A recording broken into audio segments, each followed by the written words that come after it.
És una directora que no és massa coneguda, tenia una carrera realment molt llarga, molt important, i havia quedat com molt en l'ombra. Els motius no se sap molt bé, són d'aquelles coses que no s'acaben de saber mai, perquè molta de la seva obra s'ha pogut conservar, no tota però una gran part d'ella, i a més perquè va ser pionera en molts àmbits, una persona realment molt coneguda i que ha deixat una empremta que realment doncs, encara perdura. No?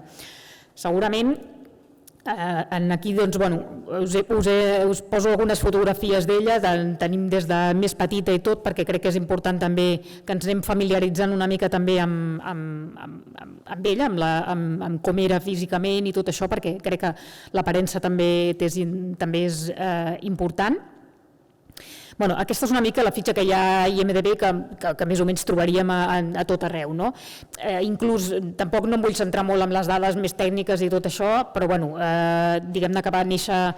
La data tampoc és molt acurada, és a dir, en alguns llocs apareix que és el 1897, però tampoc està clar, en alguns altres també apareix que és el 1898, inclús ell en algunes entrevistes havia dit que era el 1900, no està clar, però més o menys per aquí van els trets, i de seguida se'n va anar amb la seva família a Los Angeles, de pare d'origen alemany i mare escocesa, i es va criar a Los Angeles, en aquesta ciutat, diguem-ne, que és on va créixer, tot i que ella, la seva professió, la seva vocació no era la de dirigir, diguem-ne que ella, el que volia en un inici, sempre havia dit que volia ser volia ser doctora. Ella deia que el seu somni era salvar vides, i després més endavant va dir que un cop va conèixer el món del cinema, va dir que d'alguna manera fent cinema també salvava vides. D'una altra manera, no sé si és d'aquelles històries o ficcions o històries que corren o realment és així, però la història en si no deixa de ser bonic saber pensar això, que d'alguna manera també salvava vides a través de les pel·lícules. Si de cas, abans de començar a explicar-vos més coses, us vull posar un vídeo que servirà una mica com si fos una mica de tràiler, una mica de tot el que veurem i sentirem, perquè et resumeix molt bé en essència el que és la seva obra. És de fet el vídeo que es va fer quan es va fer la retrospectiva al Festival de Sant Sebastià, que li va dedicar el 2014, se li va dedicar una retrospectiva molt important, de fet amb les mateixes obres que s'estan projectant aquests dies a la Filmoteca, que són les 12 pel·lícules que es conserven d'ella. I aquest és el vídeo que es va fer promocional i crec que està bé que el veiem una mica així com a mode de tràiler que resumeix molt bé moltes de les coses de les que veurem després.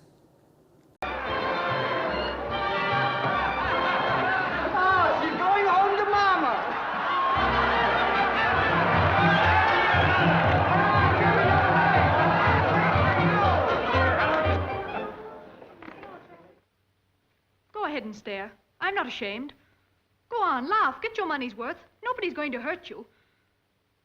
I know you want me to tear my clothes off so as you can look your 50 cents worth. 50 cents for the privilege of staring at a girl the way your wives won't let you. What do you suppose we think of you up here? With your silly smirks your mothers would be ashamed of. And we know it's the thing of the moment for the dress suits to come and laugh at us too. We'd laugh right back at the lot of you, only we're paid to let you sit there and roll your eyes and make your screamingly clever remarks. What's it for? So as you can go home when the show's over and strut before your wives and sweethearts and play at being the stronger sex for a minute? I wrote this down with my finest words, my finest words. You mean that? I know, jailer. Get out! John. Get out! John! Gentlemen, I give you the holy state of matrimony, modern style. Single lives, twin beds, and triple bromides in the morning. It's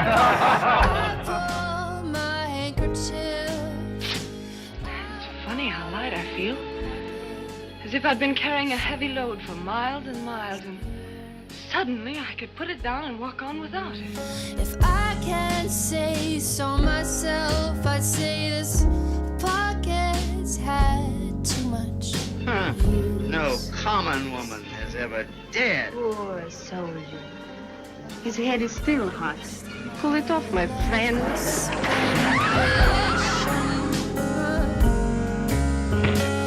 That information came from you.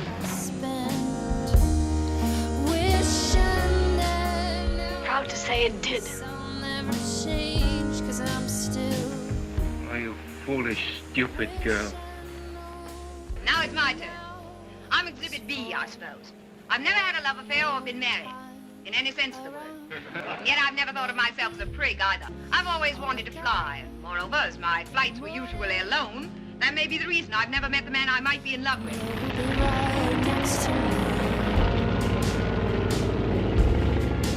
Perhaps I've played the fool myself in choosing to live such a lonely life. Are you lonely, Cynthia? At times, terribly.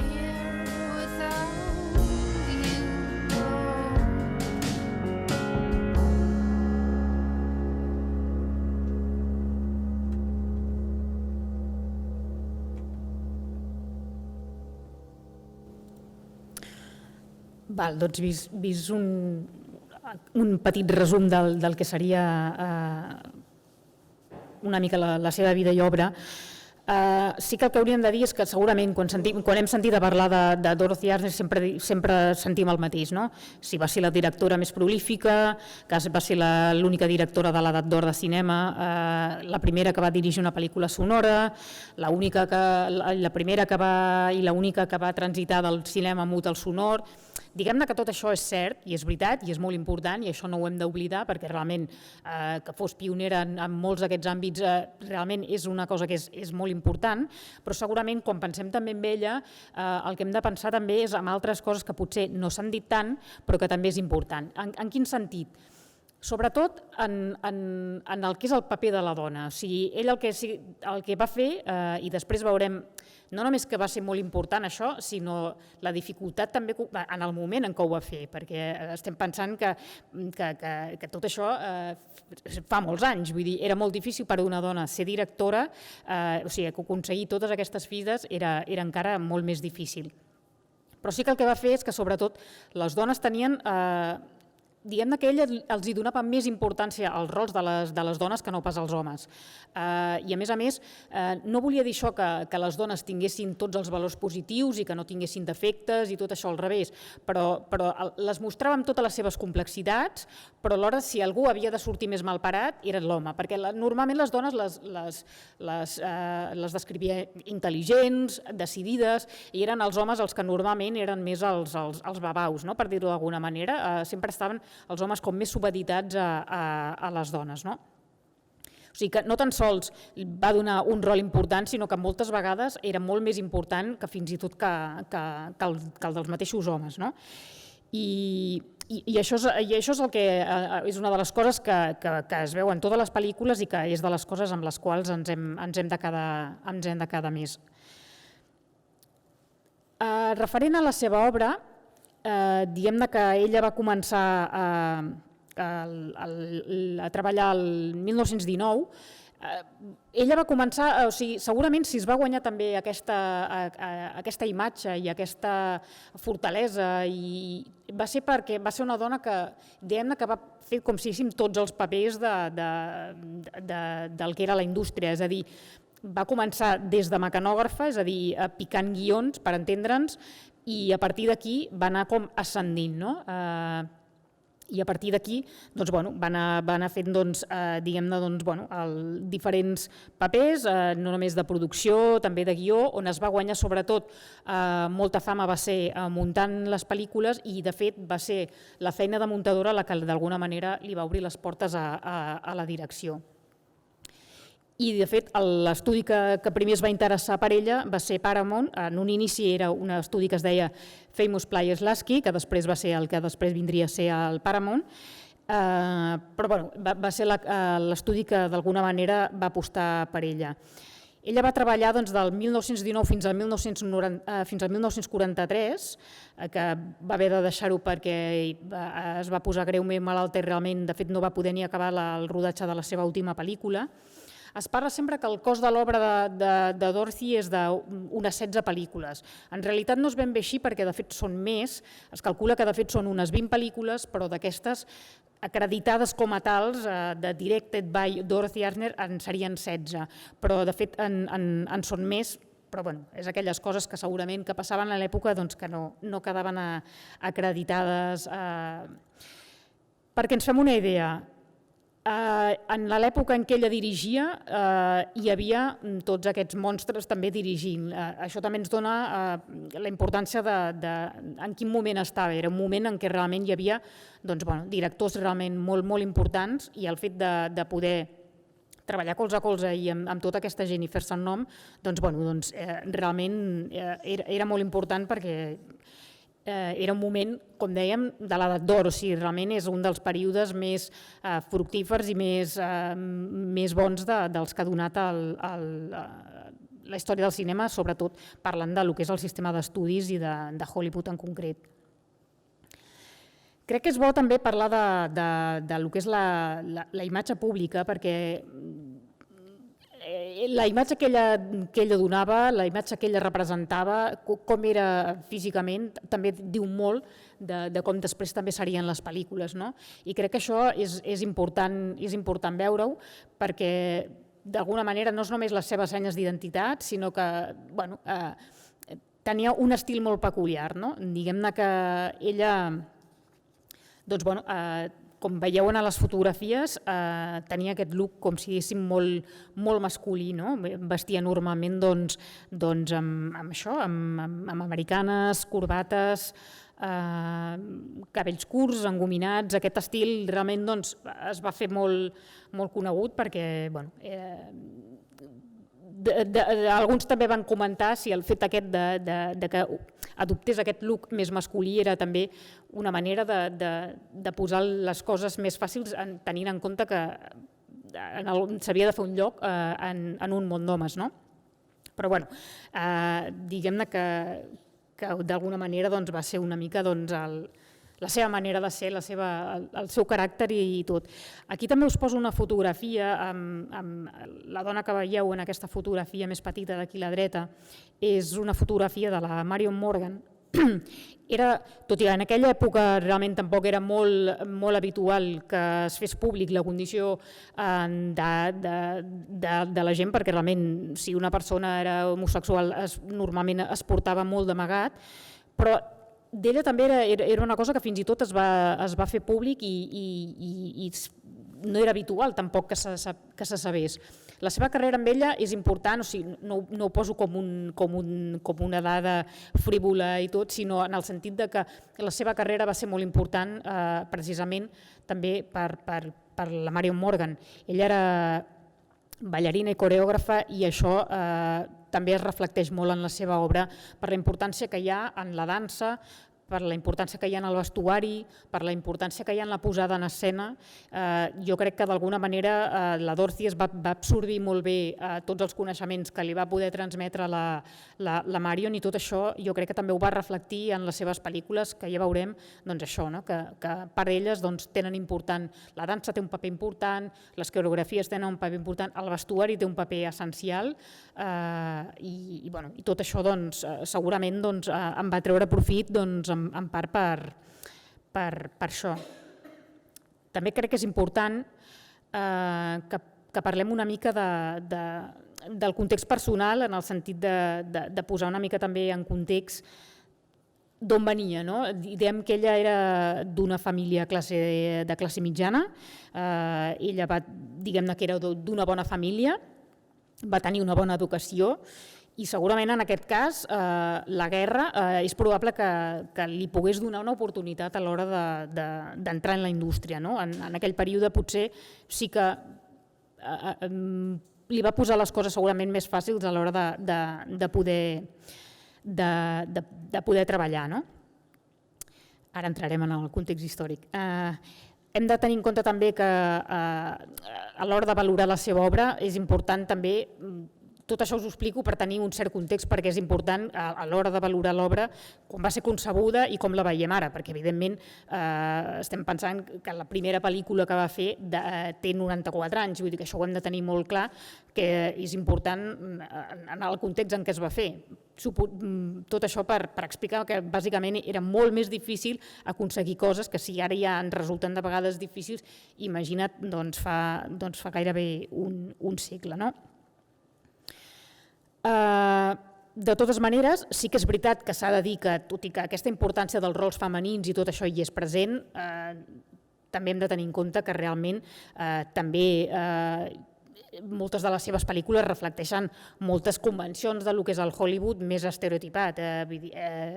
Que d'alguna manera presentés totes aquestes coses no vol dir que només ho pogués presentar així, perquè evidentment l'època era el que era i després veurem que a més molt de temps va estar treballant mentre hi havia també el Codi Hayes, o sigui, l'autocensura que d'alguna manera van crear als Estats Units. O sigui que tot això ens ha d'alguna manera afegir i donar més valor a la dificultat que va poder ser crear tot això, no? Això que us deia, no?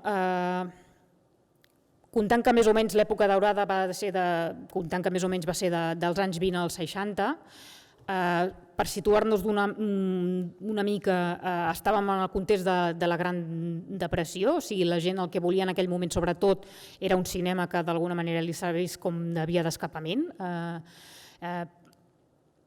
El fet de poder anar al cinema era sobretot una manera d'evadir-se, de poder fugir d'una realitat que realment era molt dura.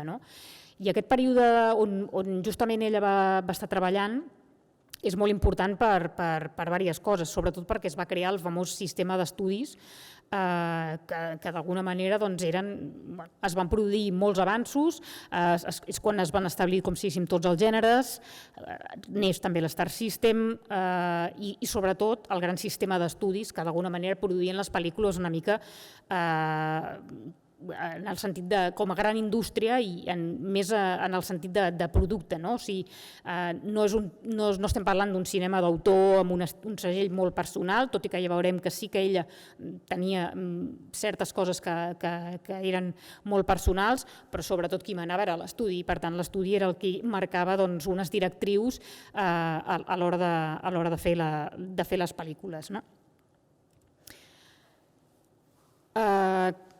En aquest sistema i així hem de pensar que totes les pel·lícules segueixen una sèrie de normes on predomina sobretot el realisme, el muntatge en continuïtat, una narració gairebé invisible, reducció d'ambigüitat, històries molt universals que poguessin arribar a un públic molt ampli.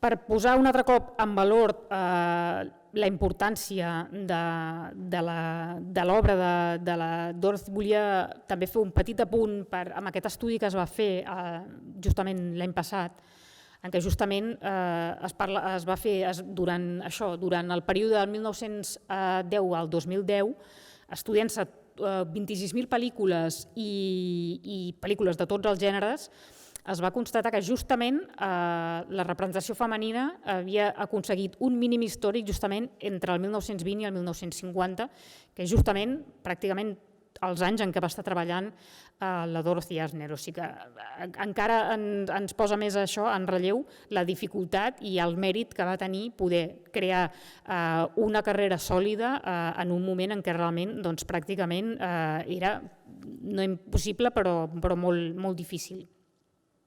Aquí també us he posat algunes fotografies d'ella quan era més petita i així.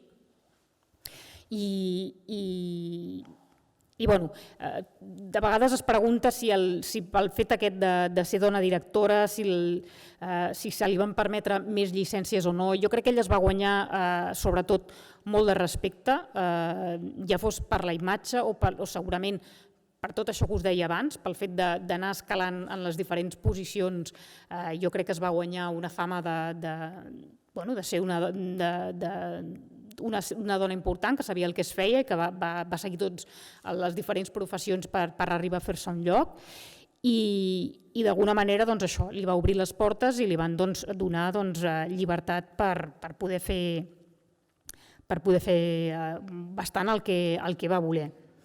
Ella també era guionista, tot i que de fet pràcticament totes les pel·lícules que va dirigir els guions no eren seus, però sí que realment hi havia una relació sempre molt important amb la majoria eren guionistes dones, i ella sempre que podia, i moltes de les pel·lícules de fet contenen equips molt femenins, o sigui, una cosa que ara ens sembla que s'està produint però que gairebé ens sembla com estrany o així quan sentim a dir que cada vegada hi ha més pel·lícules en què els equips, doncs ella ho va poder fer i sempre deia que el que era el guió era molt important i normalment en el rodatge sempre acostumava a tenir la mateixa guionista allà per si havia de fer alguns retocs o així sobre la marxa. Ella sobretot va entrar gràcies al germà del Cecil B. DeMille, el William C. DeMille, que és el que d'alguna manera li va obrir les portes a això, a treballar com a secretària primer per després anar fent de script, detalladora de negatius, muntadora, guionista i directora.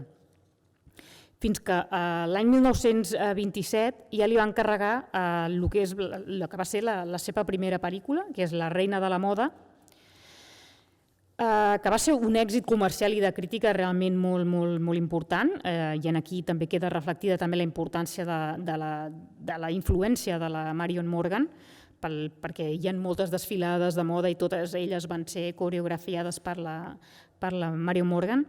És una comèdia molt lleugera que transcorre a París i on la protagonista té dos papers. Una de les coses que també són molt habituals en les pel·lícules de Dorothy Asner és aquest intercanvi de rols, aquest joc d'equívocs, de jugar a les disfresses. És una de les coses que realment el cinema ja ha tret sempre molt partit, però realment ella li va treure molt partit i molt joc.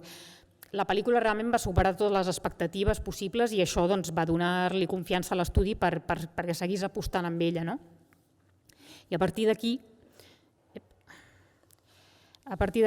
va fer aquesta altra pel·lícula, Ten Modern Commandments, que també va estar protagonitzada per Esther Ralston, i després, aquestes són algunes fotografies.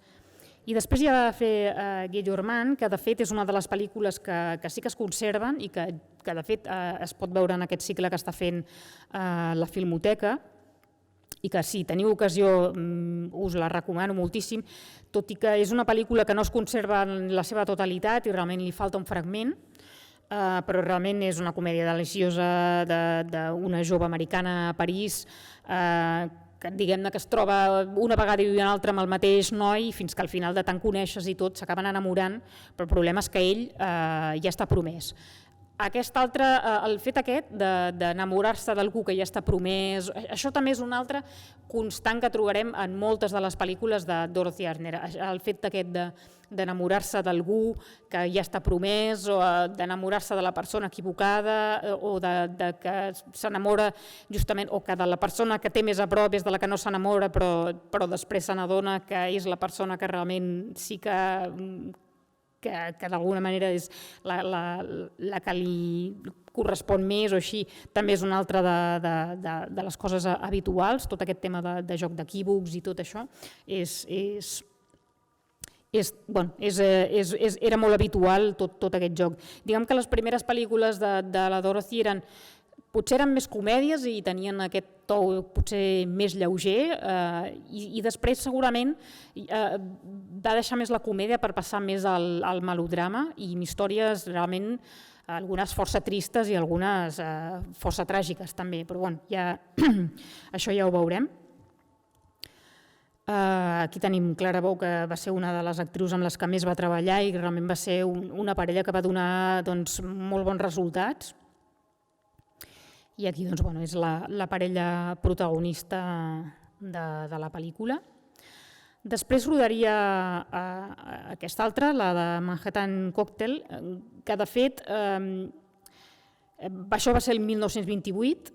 De fet, és una pel·lícula que es va considerar que era sonora, tot i que de fet no contenia diàlegs com a tals, però sí que el que es va fer és sincronitzar el que era la banda sonora amb la interpretació de la protagonista. Veiem aquí algunes altres...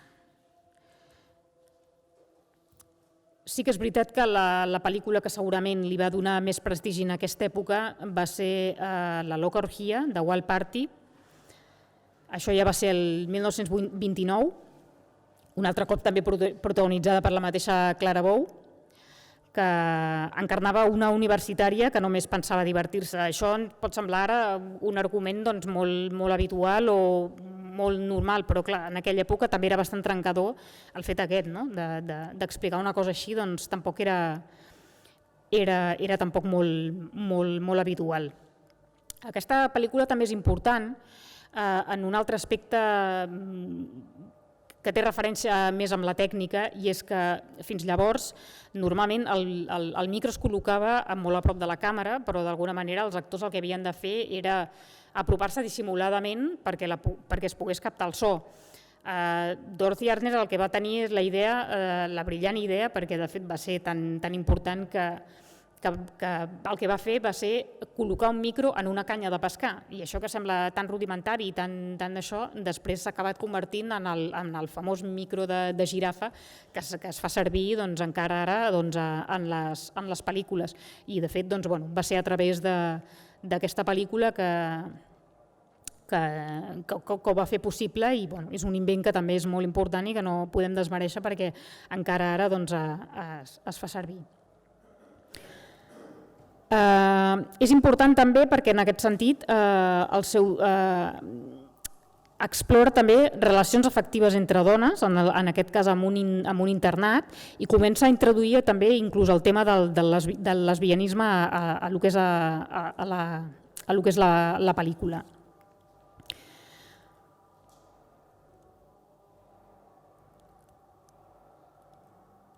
Aquesta també és una de les pel·lícules, igual que Saranson, que realment podeu veure a la Filmoteca. Penseu que val molt la pena el cicle aquest també pel fet que la majoria de còpies que s'estan oferint són pel·lícules en 35 mil·límetres, que avui en dia ja comença a ser molt difícil poder veure realment pel·lícules en 35 mil·límetres, i realment val molt la pena perquè ja és difícil accedir a la seva obra i veure-les ja en el seu format original encara més. Després vindria aquesta pel·lícula que ja en aquest cas ja s'endureix com si diguéssim més la temàtica. En aquest cas parteix de la mort d'una germana, una migrant alemanya que amb talent per al cant i al ball, que es casa amb un home que acaba venent el fill, que tenen en comú a una família rica. O sigui, com veieu, és un drama important. Però va ser una pel·lícula realment molt important i molt elogiada per la crítica. I això que us deia, alguns fins i tot ja van començar a remarcar el fet aquest, de que era una pel·lícula feta per dones. En alguns casos es deia d'una manera positiva i d'altres d'una manera despectiva, en el sentit de que no era habitual, però en aquest cas tant guió, direcció, com muntatge, com l'ajudant de direcció, la protagonista eren dones, i era una cosa que, estem parlant de l'any 1930, no és habitual que això es produís. Aquí veiem la protagonista amb el fill que dona títol, i aquí tenim la directora amb la protagonista en una imatge del rodatge. Després ja vindria Anybody's Woman, aquí traduïda com La mujer de cualquiera. Aquí tornem a la comèdia romàntica, amb la relació entre un advocat i una corista que després d'una nit de borratxera es desperten casats. No sé, segurament aquesta sinopsi us pot sonar familiar perquè és una idea que després hem vist traspassada en pel·lícules força recents, i ens presenta un altre element que també és molt habitual a les pel·lícules de Dorothy, que és el tema de les borratxeres. A les pel·lícules de Dorothy es veu moltíssim, es veu molt, i moltes vegades són els homes els qui més veuen i els que en surten més malparats. Això també produeix reaccions i comportaments algunes vegades bueno, ja veureu que en alguns casos com molestos, no? Perquè moltes vegades els homes s'aprofiten de les dones precisament per d'això. Després ja veurem algun fragment d'aquesta pel·lícula.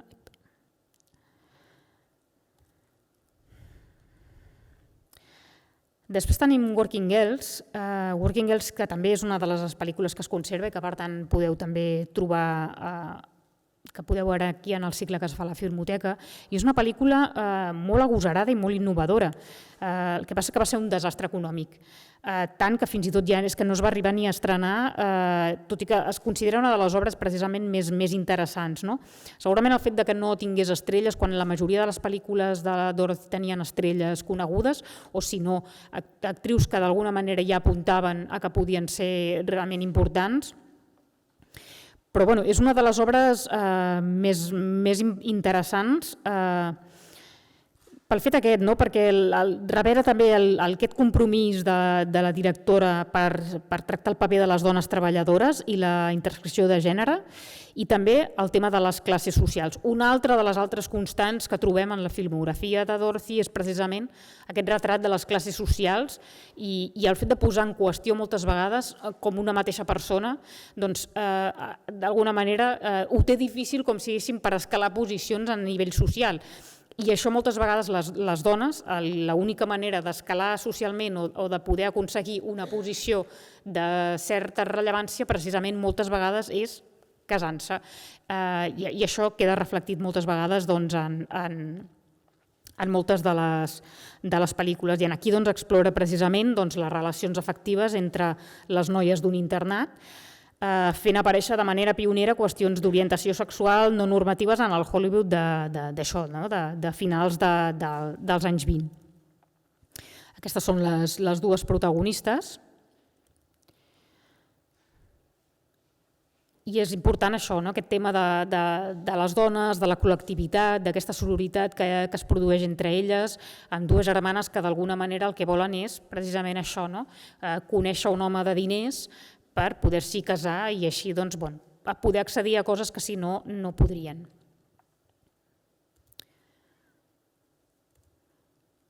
Si de cas veiem un fragment de res molt curtet d'aquest vídeo, però així també us feu una mica la idea de com mirar.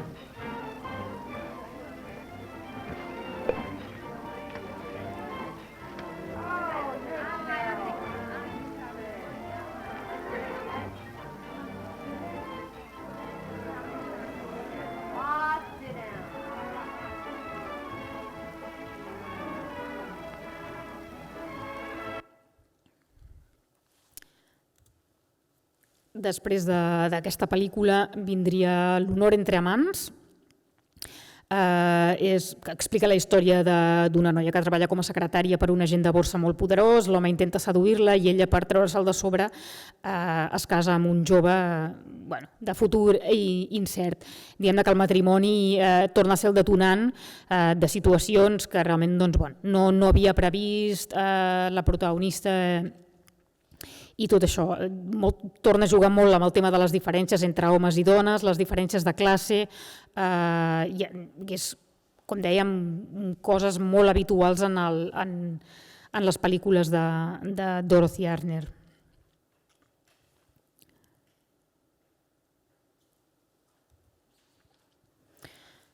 Aquesta altra pel·lícula, de títol tan curiós, perquè realment això d'Alegrement anem a l'infern, que és una de les frases que justament el protagonista, que no para de veure, diu de fet moltes vegades just abans de veure, és com un brindis que d'alguna manera és una frase que es va repetint. En aquest cas és això, és un escriptor diguem-ne alcohòlic, bàsicament, que està a punt d'estrenar la seva primera obra a Broadway i el fet que un antic amor seu sigui la protagonista de l'obra no li agrada gens a la seva dona.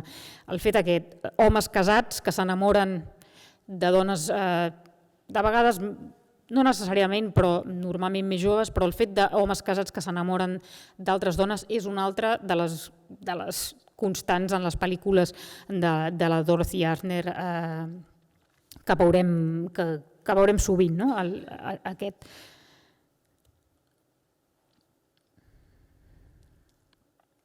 Aquest també, a més, va ser l'últim film que va fer la Dorothy Asnes per la Paramount, perquè després va deixar l'estudi i va passar a treballar de manera independent per altres estudis.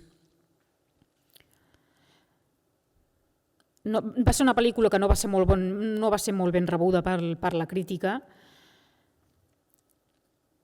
i de fet ja va tenir problemes amb el Cody Hayes, precisament entre elles el títol, que al final va aconseguir mantenir, però que realment no li va ser fàcil poder-lo. Aquí igualment a Espanya es va estrenar amb el títol de Tuya para siempre. És una pel·lícula que en el seu moment no va ser molt ben considerada, però que és amb el temps que ha anat guanyant també importància, i crec que és també una de les pel·lis que realment és molt destacable i que si podeu recuperar doncs val molt la pena realment poder-la veure. Si d'alguna manera hi ha una pel·lícula que segurament és de les més importants o de les més conegudes, segurament sigui justament aquesta Hacia las alturas, no? De fet, el títol original és Christopher Strong, tot i que aquí es va traduir com Cap a les altures. Segurament és un dels títols més importants per molts motius. La pel·lícula explica la relació entre una dona, que és aviadora, i un home públic important, que a més una altra vegada torna a estar casat, i de qui ella s'enamora i a més es queda embarassada. Partint d'això, diguem que la pel·lícula condensa una crítica molt radical a les convencions socials que afecten a les dones. Per començar, d'aquesta pel·lícula us posaré més d'un parell de fragments, perquè és una pel·lícula que realment és molt important, perquè ens diu moltes coses de la mateixa directora i sobretot això, aquesta relació de la protagonista, que justament no em va desler justament la Katharine Hepburn, que justament també era una actriu que també es caracteritzava per ser una dona molt independent, i aquest esperit d'independència i de tenir unes imatges que s'escapaven una mica del que s'escapava de l'estereotip d'aleshores, i sobretot de la feminitat, del que era la feminitat aleshores. I això és important, perquè aleshores la imatge que teníem moltes vegades de les actrius, i com hem pogut veure en alguns exemples aquí es trenca completament. Aquí tenim una protagonista que a més té una professió que no és gens habitual per a una dona, que és aviadora, i que a més vesteix com a tal amb una roba que és molt masculina. I aquesta pel·lícula també és important pel fet aquest. Per això ara us posaré un fragment, perquè hi ha en el seu personatge precisament hi ha aquesta voluntat de ser molt fidel a una manera de ser. És una persona que ella és feliç fent el que fa, o sigui, per ella el seu somni és pilotar avions, i això és el que vol fer. No creu que necessiti res més per fer-ho, fins que coneix aquesta persona, i aquí se li trenquen tots els esquemes. És important també pel fet que el personatge que interpreta ella és un personatge que normalment associaríem precisament a l'home, i és important per això, perquè es nodreix de trets que d'alguna manera associaríem justament a la figura de l'heroi. Temes com abnegació, enteresa, altruisme, control del destí, acceptació d'un mateix. I aquesta inversió de rols realment és molt singular i no era gens habitual. Diguem que tot això transcendeix a la simple perspectiva de gènere, i això és molt important. Us poso aquestes fotografies també ja gairebé com a anècdota, perquè corren també com moltes teories. Es parla molt de la Katharine Hepburn i els pantalons, que va ser la primera vegada que apareixia en pantalons, i això va ser molt trencador en el seu moment, però és curiós perquè hi ha un moment en la pel·lícula que ella figura que ha d'anar a una festa de disfresses, i justament porta aquesta disfressa estranyíssima, que en realitat és una disfressa de papallona, però més que d'una papallona sembla com una alienígena, que hi ha gent que hi ha volgut també veure lectures en això, en el fet que precisament porti aquesta disfressa, per què, o si té algun significat ocult d'això, i corren algunes teories per internet precisament amb aquesta disfressa que, a més, no potencia d'alguna manera els trets femenins d'ella, sinó al revés, no? Sembla que els amagui per convertir-se en una figura gairebé asexuada, no? De fet, aquí ho veureu més bé.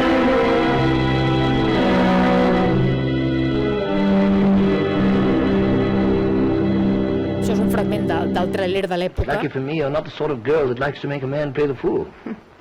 Perhaps I played the fool myself in choosing to live such a lonely life.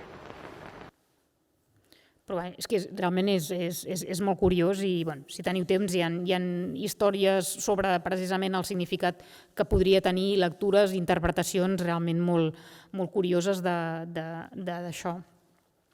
Després d'aquesta pel·lícula, ella ja va fer aquesta, Craig's Wife, o aquí titulada com La mujer sin alma, on un altre cop tenim una dona, que en aquest cas la Rosalind Russell, que es casava, diguem-ne, gairebé només per interès amb un home, que ell sí que de fet estava enamorat d'ella, però ella no.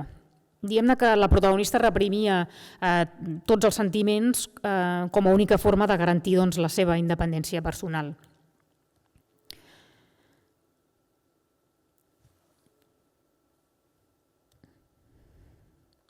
I una vegada més és això, no?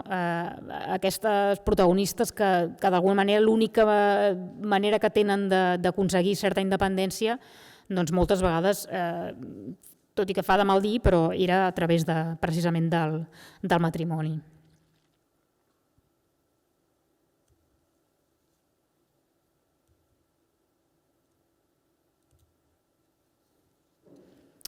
Com veieu, anar a les pel·lícules de Dorothy es pateix molt, també.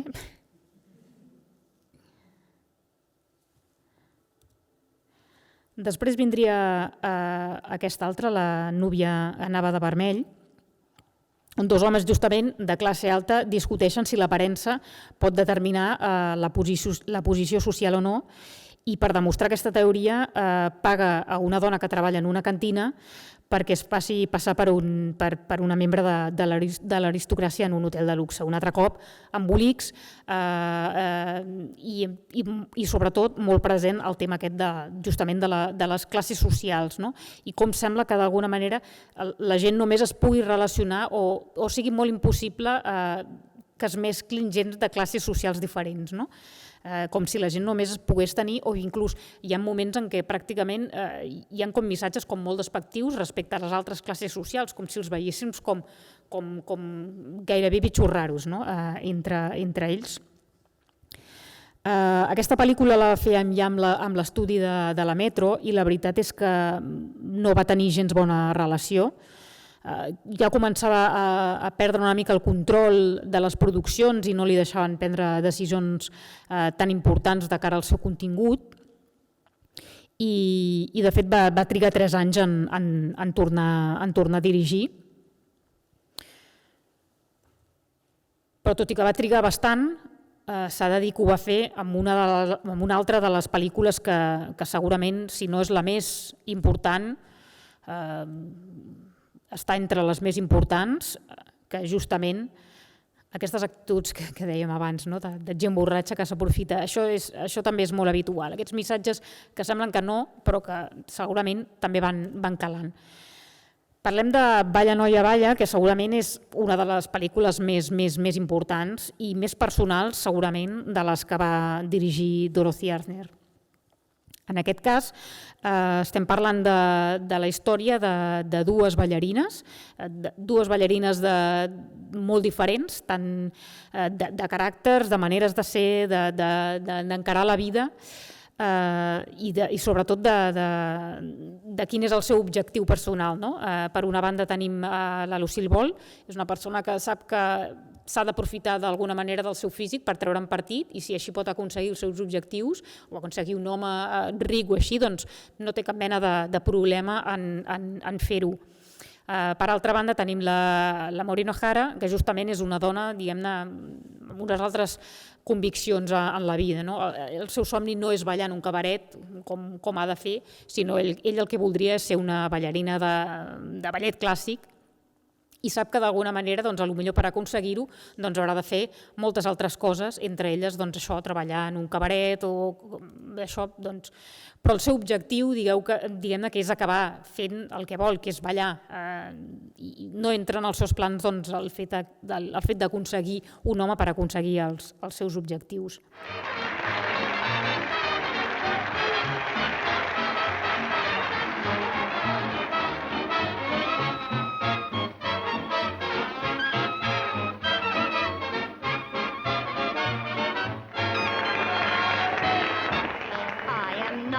Goody-goody, just a baby in the woody. Love has got me worried and perplexed. Oh, yeah? Gosh, oh, gee, I want my mama. Goodness me, I need my mama. Maybe she could tell me what comes next. I'll tell you. My mother told me there'd be days like this when I wouldn't know what to do. She told me what not to do. She said some boy would take me in his arms and tell me, oh, what lies. But did mother realize the boy would be you? Or you? She means me. No, not you. Oh, me. It's a date, honey. Or you? What boat you off, buddy? My mother told me better count to 10.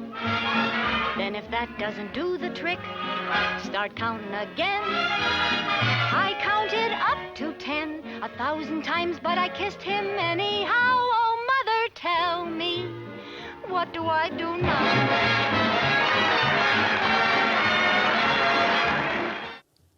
Aquesta pel·lícula és molt important i segurament és de les més personals, no només precisament per això que us comentava d'aquestes dues maneres d'encarar la vida i tot. També és important pel fet aquest, de que moltes vegades també els homes justament apareixen, que és una de les coses que també passa molt en les pel·lícules de la Dorothy, és que apareixen justament com el sexe dèbil, el sexe feble normalment doncs, són els homes i són ells els que concentren molts dels conflictes que tradicionalment doncs, en els melodrames s'associaven precisament a les dones. Però sí, aquesta sobretot pel·lícula és important també perquè sobretot ha sigut motiu d'estudi i de reivindicació precisament per les feministes. Hi ha una escena que és la que veurem ara, en què és molt important, sobretot és un dels monòlegs més importants i cabdals i segurament importants també de cara a això, a com es representa la dona i els significats que pot tenir, que a més hi ha moltíssimes teories també respecte a quines són les interpretacions que hi ha precisament d'aquest monòleg que deixa anar la Maureen O'Hara, que d'alguna manera a aquestes alçades de la pel·lícula ha hagut de fer moltes concessions per intentar aconseguir aquest somni que no hi ha manera d'aconseguir, que és el de triomfar en el món del ball clàssic, i no tan sols això, sinó que a sobre ha de fer un numeret en el qual la ridiculitzen moltíssim, en favor justament de l'altra comparsa, la Lucille Ball, que és la que de fet tots els homes volen veure. Arriba un moment en què ella ja està fins al capdamunt d'haver d'aguantar les crítiques, les burles dels homes que moltes vegades se'n riuen i el que volen és precisament veure l'altra, ballarina no ella, i hi ha un moment que ella ja no pot més i rebenta i diu segurament un dels fragments més importants i per les quals segurament es recordarà més la carrera també de Dorothy Asner.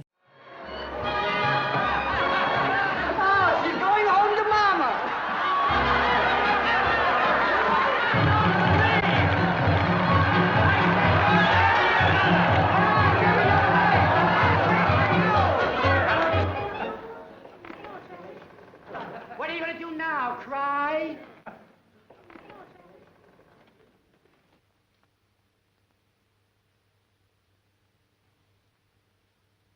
Go ahead and stare. I'm not ashamed.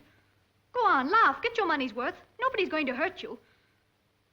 I know you want me to tear my clothes off so as you can look your 50 cents worth. 50 cents for the privilege of staring at a girl the way your wives won't let you. What do you suppose we think of you up here? With your silly smirks your mothers would be ashamed of. And we know it's the thing of the moment for the dress suits to come and laugh at us too. We'd laugh right back at the lot of you, only we're paid to let you sit there and roll your eyes and make your screamingly clever remarks. What's it for? So as you can go home when the show's over and strut before your wives and sweethearts and play at being the stronger sex for a minute? I'm sure they see through you just like we do.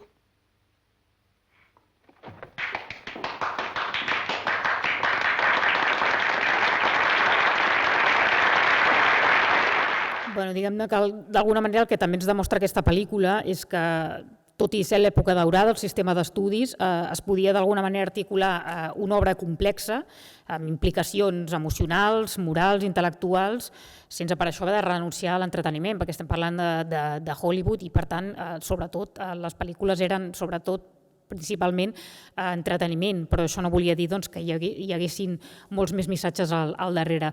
Aquí, res, aquesta tal Lídia Basilova, us havia agafat un altre fragment, però crec que potser serà millor que ho deixem, perquè una de les coses que va canviar del guió respecte a l'obra original és que el professor originalment era un home i es va dir que la professora aquesta tenia com certs trets que recordaven a la pròpia directora. Si la veieu, té un look molt masculí i d'alguna manera, fins i tot amb aquest tipus de personatges i així, ella tampoc era molt habitual, però ella col·locava aquests personatges que, a més, no només eren importants pel fet d'aquest físic o d'aquestes característiques, sinó perquè són personatges que normalment ajuden molt a la protagonista a aconseguir els seus objectius. En aquest cas, el personatge intenta de totes les maneres possibles realment aconseguir posar-li fàcil perquè ella pugui acabar triomfant en el món del ball. Bueno, aquesta ja és l'última pel·lícula que va fer, que és aquesta que comentàvem, que ja no va poder ni acabar perquè llavors ella estava molt malalta i de fet ja no va poder. I és una pel·lícula que jo crec que també s'allunyava una mica dels seus més d'això perquè era un drama històric, en aleshores eren molt habituals i és una pel·lícula això que tampoc no va funcionar, tot i que moltes pel·lícules històriques en aquella època funcionaven, però aquesta no va funcionar gens bé. Per tant, és això, contem que són unes 16 pel·lícules les que va acabar dirigint durant tot aquest temps, tot i que és això que dèiem, que hi ha de fet 4 pel·lícules més que, tot i que no està acreditada, però sí que formarien part del cos de la seva filmografia. Aquí suposo que si heu anat a la Filmoteca veieu que aquest és el cartell precisament del cicle que se li està dedicant. I sobretot amb què ens hem de quedar. És important que va ser l'única dona, sí, perquè realment no hi ha cap altra directora que realment en aquells moments pogués fer el que va fer ella, però sobretot per la importància de com va acabar subvertint el que era l'imaginari romàntic, amb missatges a favor de les dones, creant aquestes imatges independents, de dones complexes, moltes vegades en contrast amb els masculins, i fins i tot moltes vegades en defensa d'un lesbianisme poc comú, inclús en aquella època. Malgrat el Codi Hayes, ella va poder mostrar la part més fosca del matrimoni, va explorar la sororitat, el concepte de compromís, el rol de les dones treballadores i la relació entre classe social i gènere. I a més, també el que va poder fer precisament és potenciar també el treball de moltes actrius que aleshores no eren molt conegudes, però gràcies a l'èxit i al treball amb la Dorothy Arzner realment van acabar triomfant en el cinema. I a més, també és va entrar, i això també és important, va ser la primera directora i durant molt temps l'única que havia entrat en el sindicat de directors d'Amèrica, que això no havia passat mai i durant molt de temps no havia sigut possible. Això, el fet de qüestionar l'amor, el matrimoni, sortint-se una mica de les històries més tradicionals, demostrar que el matrimoni i l'amor no sempre és l'objectiu final i que no sempre reportarà felicitat, sinó que de vegades és això, és tot el contrari.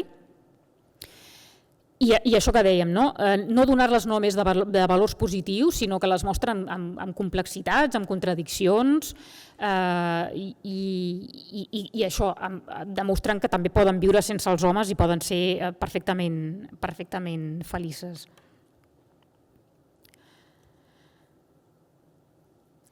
El 1943, ella ja, com dèiem, aquella ja va ser l'última pel·lícula, quan ja es va poder recuperar. Sí que durant un temps va estar inclús dirigint spots publicitaris, inclús va fer pel·lícules per l'exèrcit, inclús després va haver una etapa en què es va centrar en la docència, va estar donant classes de guió i direcció.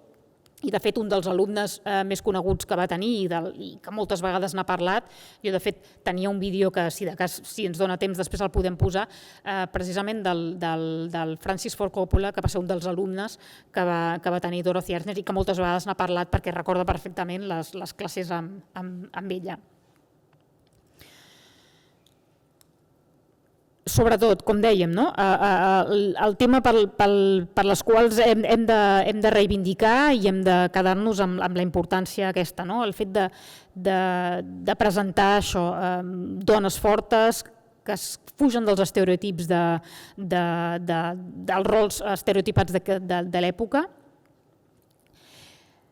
I sobretot això, guions que són molt potents, que són contundents, que són molt trencadors inclús per l'època en què van ser escrits. I aquesta aposta per una igualtat que aleshores no era gens habitual trobar-se en el cinema, en tots els àmbits de la vida i en tots els àmbits possibles. I sobretot potenciar molt, era molt habitual el tema aquest, de potenciar l'amistat entre dones, la diferència de classes, aquesta por al compromís, el tema dels desitjos equivocats, les malinterpretacions, això és també molt habitual, molt present també en l'obra l'amor maternal, l'engany, el creure que volem una cosa però en realitat amb una altra, això és molt habitual en la seva obra. I així a nivells més formals i tot això, les pel·lícules d'ella es caracteritzen sobretot per ser obres molt dinàmiques, tenen un ritme normalment molt ràpid. Les seves pel·lícules, excepte la que va fer amb la de la núvia vestida de vermell, que és la més llarga, que està entre 1 hora 40, la resta són pel·lícules que estan entre els 75 i els 80 minuts, vull dir que són pel·lícules relativament curtes. Si alguna cosa ens han deixat clara als anys 70 és que la teoria feminista va reivindicar aquesta obra i el que hem de seguir fent és d'alguna manera seguir reivindicant-la i aprofitar. I mostra d'això és precisament coses com el cicle que ens ofereix la Filmoteca. Aprofitar perquè és molt important poder veure aquestes pel·lícules perquè és molt difícil accedir a l'obra de Dorothy Arzner. De fet, editades aquí a Espanya diria que només hi ha 2 títols editats realment en vídeo. Sé que per internet circulen algunes coses, però és molt difícil accedir a la seva obra i se suposa que tota aquesta reivindicació d'alguna manera ha de servir perquè tot això no sigui així, perquè sembla mentida que una directora amb una obra molt accessible, perquè són pel·lícules que són per un públic molt ampli, sigui tan difícil de veure, i perquè el seu cinema des d'això, tot i que tenia aquests missatges i així, en cap moment mai jutjava els seus personatges, no impartia lliçons, cap personatge resultava castigat, sinó que mostrava el que segurament ella no havia vist mai mostrar al cinema, i això és important i crec que és un valor que després moltes altres cineastes d'alguna manera han pogut d'alguna manera recollir.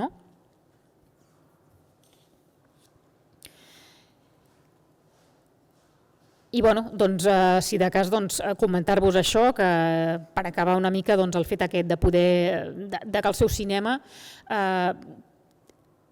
trencava molts tabús i que ha plantejat coses que fins llavors era molt difícil veure en pel·lícules, i això és molt important i d'alguna manera segur que va servir per obrir camí a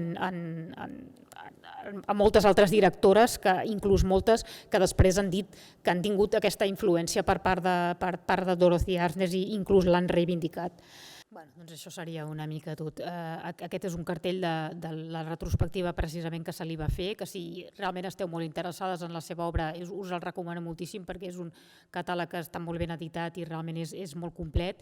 I després aquest altre llibre que realment és molt important també si voleu aprofundir més en la seva obra i en les seves interpretacions i tal. I només com a nota curiosa, justament un dels seus alumnes de Dorothy Arness, que va ser Francis Ford Coppola, que a més de cinema, ell és conegut perquè també té vins i altres begudes.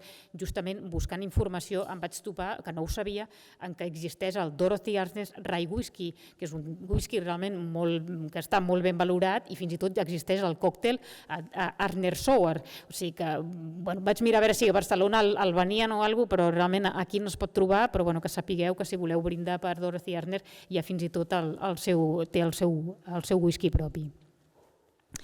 Doncs res, moltes gràcies. Si voleu aprofitar per fer alguna pregunta o algun comentari, doncs endavant.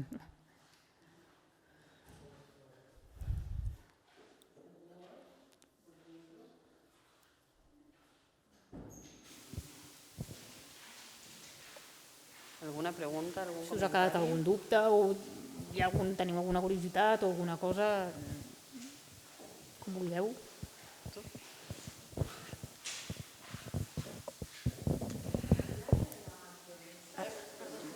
Espera't un moment, és que si no, no s'escolta. Ella escrivia els guions de les pel·lícules? Totes? No, els que dirigia ella normalment no eren seus. Ella va escriure, però abans de dirigir, però de les pel·lícules que ella va dirigir els guions no eren seus. Però ella sempre va dir que els guions li donaven molta importància, vull dir, i tenia molt bona relació. Normalment eren guionistes, a més eren dones, i això, que ella sempre va dir que una gran part de la importància de les pel·lícules sobretot estava en el guió, inclús durant els rodatges acostumava a tenir les guionistes allà perquè moltes vegades sobre la marxa també anava fent canvis i anava afegint-hi coses i sempre les volia tenir a prop.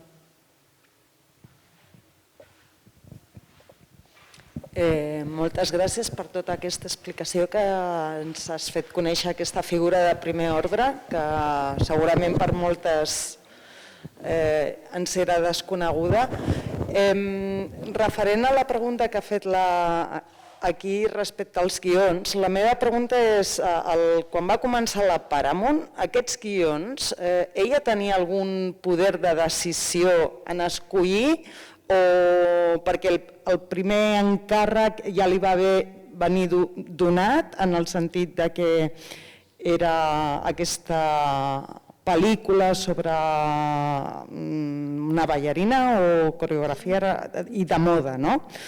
Li van assignar aquest guió perquè en ser dona potser tenia més sensibilitat i la resta d'encàrrecs que li donava la Paramount també li venien donat potser per aquest apropament que podia tenir o aquesta sensibilitat, i si ella escollia o podia escollir alguna vegada els guions, sí que has explicat que sí que sobre la marxa feien canvis.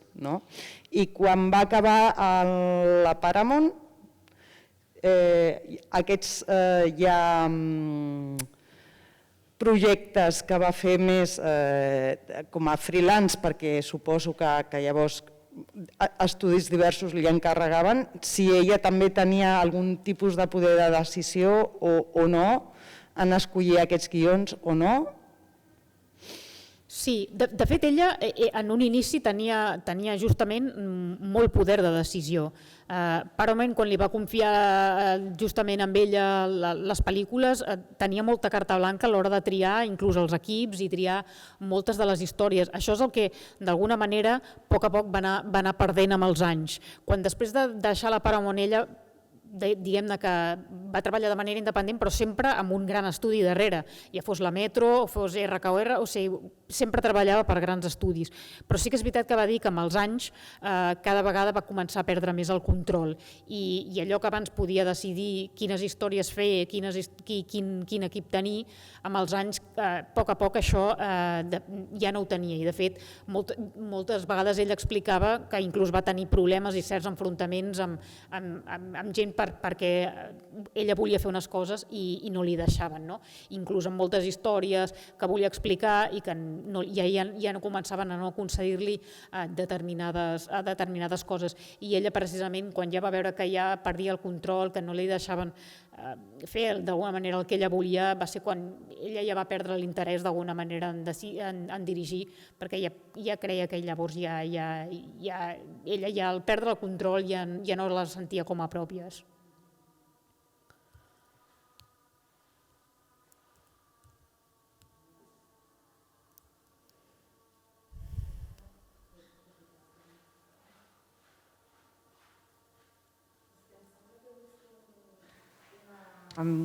A diapositiva que has passat que deia que era feminista, que ella era rebel i feminista. I jo em pregunto, era feminista o és la lectura que fem nosaltres del seu treball, no?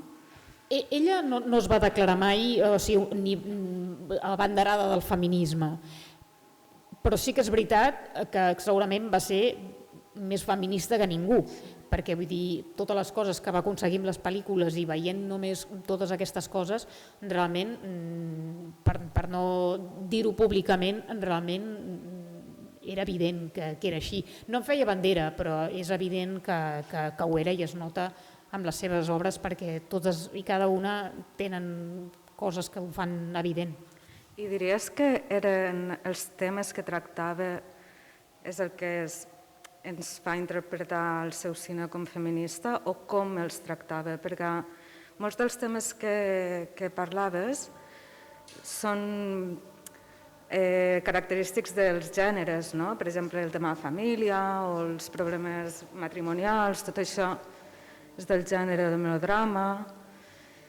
I jo he vist moltes pel·lícules d'aquesta època fetes per homes que tracten aquests temes i que són sorprenents. De vegades les dones són molt independents, però al final sempre acaben tornant al status quo, no? De la dona, al matrimoni i tal, no?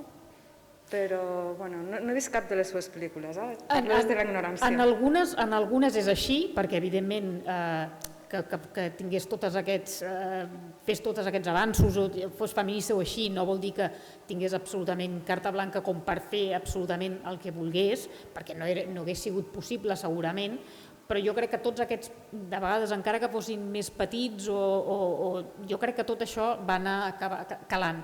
En algunes pel·lícules és més evident, les decisions i la història que hi ha al darrere, que sí que és més trencadora en aquest sentit, en d'altres no. En d'altres jo crec que va haver de claudicar més el que era el gènere i el que eren els convencionalismes d'aquella època, que tampoc no podia fer segons què, perquè si no també suposo que sabia que segurament podien d'alguna manera treure-li el poder de poder-les fer. És una mica àmplia, però bueno. Com trobes tu que dialoga amb el cinema de la Lupino? És a dir, que ja, bueno, així dues pinzellades, Jo crec que són... La teva opinió. Jo crec que són gairebé antítesi total, no? Perquè diguem-ne que el que podrien tenir en comú amb l'Aida Lupino és... Ella feia sobretot, tot i que les dues feien cinema de gènere, Dorothy Ardner feia sobretot comèdia i melodrama, i Lupino el que va fer va ser més gènere, més de cinema negre, sobretot.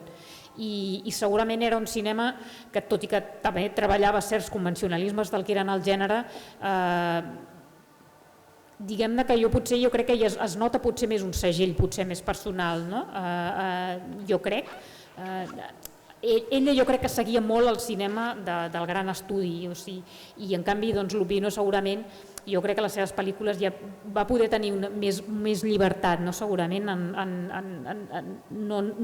en trencar certes convencions, no? Que potser no va poder, però bueno, són gèneres també molt diferents, a nivell de personatges i de rols i tot això són molt diferents. No sé si hi ha algú més. Espera que me... Bueno. Sí. Jo volia saber si has trobat alguna explicació per a aquesta pèrdua de capacitat de presa de decisions que va patir al llarg dels anys, si va ser simplement el pas del cine mut al Codi Hayes o si es va donar alguna qüestió més d'un altre nivell. Jo crec que sobretot va ser el Codi Hayes que d'alguna manera va fer molt mal i realment cada vegada era com més exigent i realment això dificultava molt les coses. I probablement que algunes pel·lícules segurament potser tampoc no funcionessin tan bé i com que normalment a Hollywood l'important sobretot és que les pel·lícules funcionin a taquilla, si no funcionen a taquilla perds totalment el poder.